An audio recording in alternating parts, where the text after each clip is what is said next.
축구에서는 여름과 겨울에 진행되는 이적 시장에서 선수가 팀을 옮길 수 있는데요. 팀을 떠나고 싶은 선수는 이 기간에 이적을 하기 위해 협상을 진행하죠. 그렇게 자신이 원하던 팀으로 이적했다 해도 자신의 생각만큼의 성과를 달성하지 못할 수도 있는데요. 그렇기 때문에 자신이 원하던 팀으로 이적했음에도 이적을 후회할 수 있죠. 그래서 오늘은 이적을 후회하는 선수들에 대해 한번 알아보도록 하겠습니다. 이 영상에 나오는 선수들은 저의 개인적인 기준으로 선정했다는 점 알아주시면 감사하겠습니다. 그럼 지금 바로 시작하겠습니다.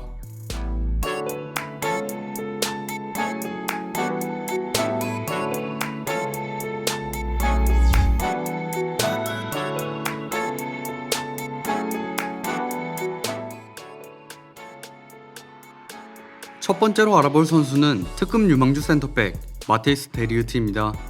데리흐트는 18-19 시즌 아약스에서 챔스 돌풍을 일으킨 주역으로 활약하며 빅클럽들의 관심을 받아 유벤투스로 이적했는데요. 그는 챔피언스 리그에서 16강 레알 마드리드, 8강 유벤투스를 꺾고 4강에 진출했죠. 특히 8강 유벤투스와의 2차전에서 헤딩골을 넣어 합산 3대2로 유벤투스를 물리치고 준결승에 진출하는 데 큰 공을 세웠습니다. 4강 토트넘전에서는 결승 진출을 코앞에 두고 아쉬운 탈락을 맞이하였죠. 아약스에서의 이런 활약에 같은 팀 동료인 데용과 함께 많은 빅클럽들의 관심을 받았었는데요. 그 중에서도 바르셀로나와 강력하게 링크가 났었죠. 이미 바르셀로나와 계약을 한 데용이 데리흐트와 같이 뛰고 싶다는 발언을 꾸준히 하며 바르셀로나로의 이적이 가까워지고 있었는데, 유벤투스도 데리흐트를 강력히 원하면서 결국 7,500만 유로의 이적료를 기록하며 유벤투스로 이적하게 됩니다. 하지만 데리흐트는 이전 아약스에서의 활약이 무색하게 유벤투스에서 활약을 보여주지 못했는데요. 경기마다 큰 실수와 더불어 기본적인 수비 능력에도 여러모로 미숙한 모습을 많이 보여주었죠. 현재로서는 피지컬과 공중전을 제외하고는 매우 부족한 모습을 보이고 있죠. 만약 데리흐트가 데용과 함께 바르셀로나로 갔다면 이탈리아에서의 활약보다 더 큰 활약을 보여줄 수 있었을까요?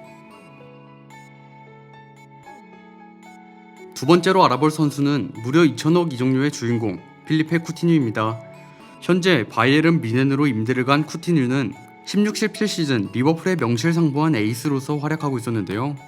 당시 16-17 시즌이 끝난 후 네이마르가 파리로 팀을 옮기게 되면서 바르셀로나는 쿠티뉴를 영입하기로 하죠.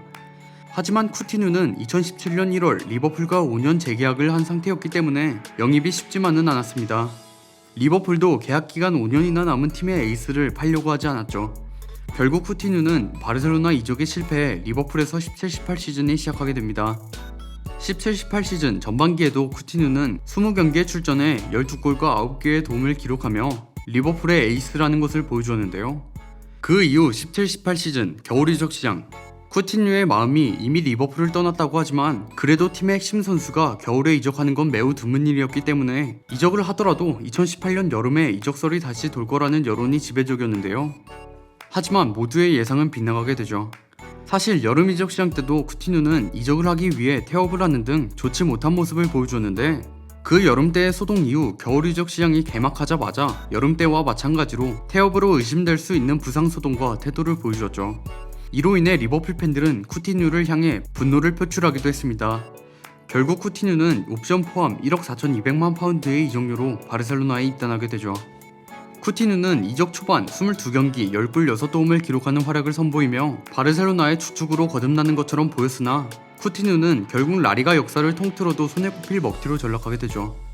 쿠티뉴가 18-19 시즌 바르셀로나에서 34경기에 출전해 5골 2도움을 기록하는 부진에 빠지며 그가 바르셀로나에 입성하고부터 초라하게 쫓겨나기까지 걸린 시간이 불과 1년 반밖에 걸리지 않았습니다.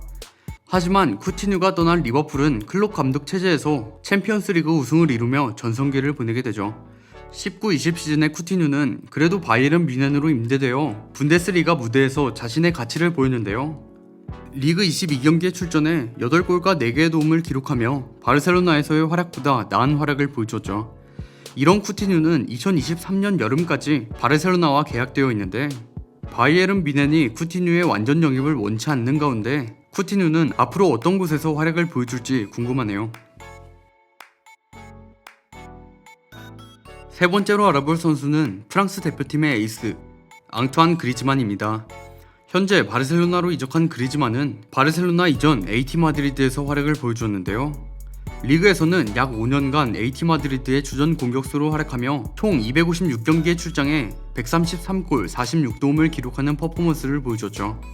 AT 마드리드 소속 5년 연속으로 20골 이상을 기록하는 활약도 보여주며 자신의 득점 능력을 보여주었습니다. 그는 2016년에 라리가 최우수 선수로 선정되었고 2016년 발롱도르에서 3위를 차지하게 되는데요. 그리즈만은 17-18 시즌 팀을 유로파 리그 우승으로 이끌며 결국 2018년 다시 발롱도르 3위에 오르게 됩니다. 이런 그리즈만은 18-19 시즌을 끝으로 AT 마드리드를 떠나 바르셀로나로 이적하게 되는데요. 그리즈만은 불과 재계약 1년 만에 팀을 떠난 것이었죠. 게다가 이적 과정에서 AT 마드리드와의 마찰로 인해 AT 마드리드 팬들의 분노를 사기도 했습니다. 하지만 이적 후 그리즈만은 논란을 일으키면서까지 바르셀로나로 이적한 것 치고는 너무나 좋지 못한 모습을 보여주었는데요. 자신이 활약할 수 있는 자리에 배치되지 않기도 했고 이전과는 전혀 다른 바르셀로나의 환경 그리고 메시의 존재 때문에 부진한 것이라고 생각됩니다. 네이마르의 빈자리를 메우기 위해 영입한 그리즈만이었지만 두 사람의 플레이 스타일은 너무나 달랐고 그리즈만의 장점 중 하나인 플레이메이킹은 역대 최고의 플레이메이커인 메시가 담당하고 있어 장점을 발휘할 기회가 적었죠. 이러한 문제들로 인해 그리즈만은 현재 팀 내에서 큰 활약을 보여주지 못하고 있습니다.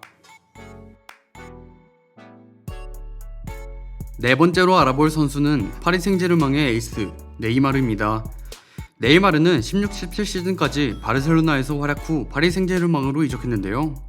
네이마르는 바르셀로나 시절 지구 최강의 공격진인 MSN 라인의 N을 맡으며 좋은 활약을 보여주었죠.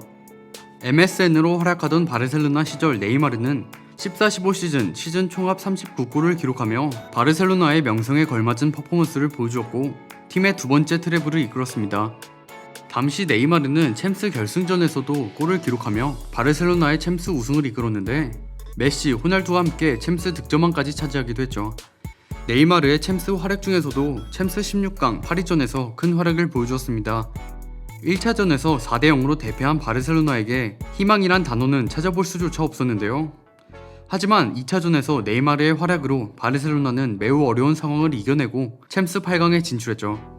경기 종료 6분 전 바르셀로나에게 3골이 더 필요한 상황에서 네이마르는 2골과 1개의 도움을 몰아치며 대역전극의 주인공이 되었습니다. 이후 네이마르는 2017년 8월 약 2,900억의 이적료로 세계 최고의 이적료를 기록하며 대역전극의 희생양이었던 파리로 이적하게 되는데요. 파리는 바르셀로나의 반대를 뿌리치며 거침없이 바이아웃을 지불했고 네이마르를 영입했죠. 그러나 네이마르는 이적하고 불과 반 시즌 만에 다시 이적설이 시작되었습니다. 네이마르는 에딘손 카바니와 페널티킥을 두고 신경전을 펼쳤고 많은 비판을 받았죠. 설상가상으로 감독인 에메리와도 썰전을 펼쳤다는 이야기도 흘러나왔고 챔피언스리그 무대에서도 탈락하며 네이마르의 이적설은 더욱 증폭됐습니다. 물론 네이마르는 당시에 이적을 진행하지 않았지만 최고로 올라서겠다는 그의 다짐은 물거품이 되었고 계속된 부상, 팬들과의 마찰, 꿈꾸던 챔피언스리그에서는 번번이 미끄러졌습니다. 결국 팀에서 행복하지 않다는 기사가 계속 나왔고 이후로도 이적 시장마다 계속 이적설에 휘말리게 됩니다. 마지막으로 알아볼 선수는 월드클래스 미드필더 폴 포그바입니다. 포그바는 맨체스터 유나이티드 유스 출신으로 2012년 유벤투스로 이적했는데요. 유벤투스에서 유망주로서 큰 기대를 받았고 결국 유벤투스의 에이스이자 월드클래스 미드필더로 성장했죠. 그는 유벤투스에서 리그 4회 우승과 UEFA 챔피언스 리그 준우승 1회를 경험하고 2016년 약 1,300억의 이적료로 구단 클럽 레코드를 경신하며 자신의 친정팀인 맨체스터 유나이티드로 복귀했습니다. 포그바는 엄청난 이적료를 기록하며 맨유로 이적했음에도 이적료만큼의 활약은 보여주지 못했다고 생각하는데요. 게다가 솔샤르 이전 맨유 감독인 무리뉴 감독과의 불화설로 논란의 중심이 되기도 했죠. 이런 상황에서 포그바는 제대로 된 활약을 보여줄 리 없었고 결국 팀도 부진했습니다. 18-19 시즌 챔스에서도 8강에서 탈락했고 리그도 6위로 마무리하며 19-20 시즌 챔피언스 리그 대신 유로파 리그에 진출하게 되자 포그바는 맨유를 떠나는 것을 생각하고 있는 것 같습니다. 이러한 상황에 이적 시장마다 포그바의 이적설이 돌기 시작했죠. 게다가 이전 여러가지 논란의 중심에 섰고 19-20 시즌 잦은 부상으로 제 역할을 하지 못하자 팬들에게도 많은 비난을 받았습니다. 지금까지 이적을 후회하고 있을 것 같은 선수들에 대해 알아보았습니다. 제가 선정한 선수들이 확실히 이적을 후회하고 있다고 확정 지을 순 없으나 만족스러운 이적을 했다라고 보기는 어렵다고 생각하는데요. 제가 선정한 선수들 외에 여러분들이 생각하시는 이적을 후회하고 있을 것 같은 선수가 있으시다면 댓글 남겨주시기 바랍니다. 저는 지금까지 월간베스트였습니다. 감사합니다.